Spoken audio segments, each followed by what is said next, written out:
right. Well, in light of this Monty Python anniversary, I've got a lovely bunch of buyers and green signs to tell you about. The Dow north of a 302-point advance.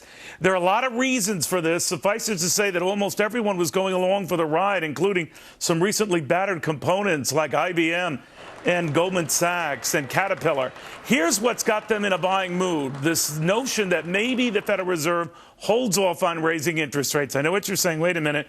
Wasn't it the fact that they didn't raise interest rates last go around that got them into a tizzy? Well, yes. But then we had a jobs report that showed that the slowdown seems to be pronounced and real and more than a convenient excuse to hold off on this. Obviously, a lot of economically sensitive issues were big beneficiaries today, including GE, which might be the subject of a takeover battle. More on that a little bit later in this broadcast. I also want to focus on interest rates because with money pouring into stocks, they were unwinding. That's what they call those positions in the Treasury market. The yield bouncing up a little bit. It had gotten as low as 1.90%. Remember when investors were getting real nervous? That was then. This is now. Stocks are goodbye now. We should also point out that this is going to be the beginning of third quarter report card season. All the companies come out with their numbers. The feeling seems to be that they've ratcheted those numbers down so low, it would be the equivalent of me telegraphing to my parents that I'm going to get a report card with all F's on it. If I got a D or a C, I was positively Einstein. That's kind of what the markets are playing here. And investors were okay with it today. Here's something that most people are not okay with: Mother Nature and these storms that won't let up, particularly in South Carolina, where at least 9 are dead, 2 dead in North Carolina as evacuations continue amid the driving rainstorms. To Garrett Tenney in Myrtle Beach on what they're doing right now. Garrett. Yeah, Neil, we've heard a lot about how historic and unprecedented that this rainfall has been. And I want to paint that picture for you here. This street yesterday morning at 11:30 was completely clear. 2 hours later, the water was waist deep. It's gone down about 4 or 5 inches since then. And the flooding here, it varies. You can see some of the homes, the water is right up to the garage doors, right at the brink. Earlier today, a lot of these homes had several inches up to several feet of water that went inside. It's starting to come down a little bit, but the rain, it's still sprinkling a little bit here, and it's going to continue through overnight hours and into tomorrow a little bit as well. And really, folks here are saying that they've never seen the flooding here anything like this. You have to go back to 1989 to see any type of hurricane that did anything like this. They're all caught off guard by it. Folks have been coming in and out today on canoes to check on their homes, to look for damage, and to see if they're going to be able to come back just yet. Yesterday, firefighters were coming in and out on jet skis to evacuate people that were stuck. So for now, it looks like the worst is behind us here in Myrtle Beach, but folks are still trying to get through this ginormous problem that they are dealing with statewide as well. Neil? Garrett Tenney, thank you very much, my friend. Now to former FEMA Director Michael Brown on what authorities do in the middle of something like this. You know, Michael, I was thinking of you. If you think about it, this isn't the hurricane per se, but the rains from Joaquin. So the hurricane really never touched land here. And yet all this devastation, you always remind me it's the flooding and the rains that can cause much, if not most, of the damage with these things. But holy cow, what do you make of this? I do seem continually reminding people about that. I knew Friday when the hurricane was veering off into the Atlantic that we were going to see these horrific storms and all of the flood and everything else. And I think people forget about the strength of water and how damaging it can be. Look, I was just listening to that previous story.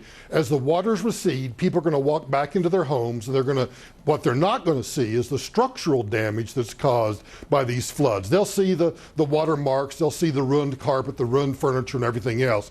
But what they have to be very careful about is the structural damage that these floods can cause, and it happens every single time. What do people do? They hear these threats. A lot of states like North and South Carolina both declared states of emergency prior to the storm. Around the same time, Governor Christie was doing that in New Jersey. A lot of people hear this sort of talk all the time, Michael, and they don't respond to it. I guess the general message for those in low-lying areas or those right on the shore to abandon your homes, many were told did not do that. Lesson learned here or what?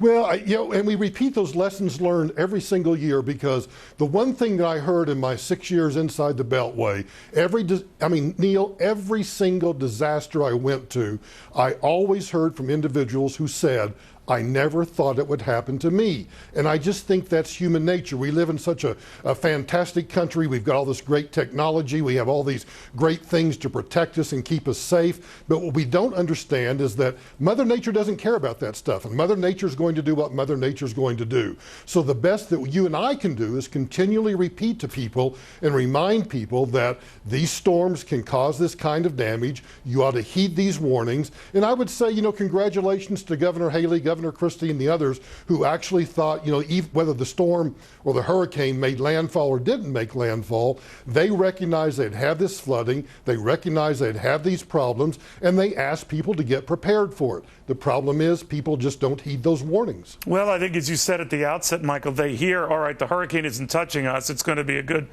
soaking, but that's it. But a lot of these folks are very vulnerable since a number of other hurricanes, Sandy comes to mind, that obviously compromise the shorelines, and they're hardly back up to speed. So you would think the better part of valor is, with that much rain on the way, maybe you should just get out of Dodge and see what happens, right?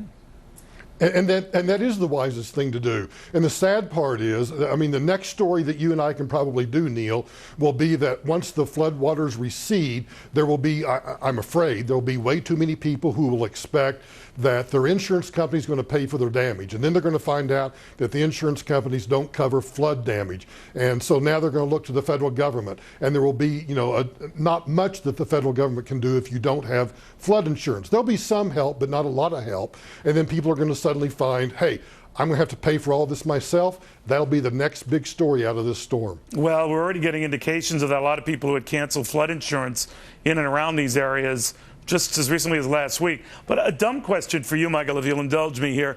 When the states that declared these emergencies, the 5 or 6 of them, last week, what does that set them up for? What kind of federal aid?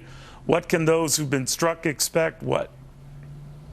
Well, the first thing it does is it allows FEMA to go ahead and pre-position supplies. So you can get water, you can get shelter set up. There's a lot of things that you can do with those emergency declarations that you can't do without that. A lesson that we learned the hard way during Hurricane Katrina.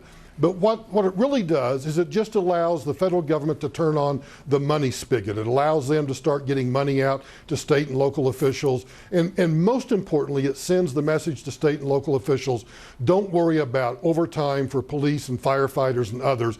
We'll help you recoup some of those costs. So it's basically a way of saying to the federal government, we need help. And the federal government says, yes, we'll come in and we'll help with some of those expenses. For individuals, it's kind of the same thing, but I want to downplay that, because the assistance that you get is not what people think. It's not going to make them whole. It might help them temporarily. It might help them with a little bit of temporary rental assistance, replacement of a few items, but it's not going to be this great big check like from the insurance company that's going to cover all your losses. That's just not going to happen. Then people are finding out the hard way today. Michael Brown, thank you very much, my friend. Good having you back. You bet. Always good to see you, Neil. You have probably heard how Donald Trump's been having a field day zinging Ben Carson, so you would think, given the opportunity to respond, Ben Carson would. Let us just say Ben Carson.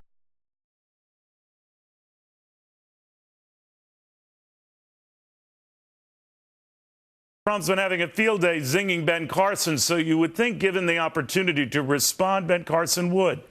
Let us just say Ben Carson isn't taking the bait. He's next.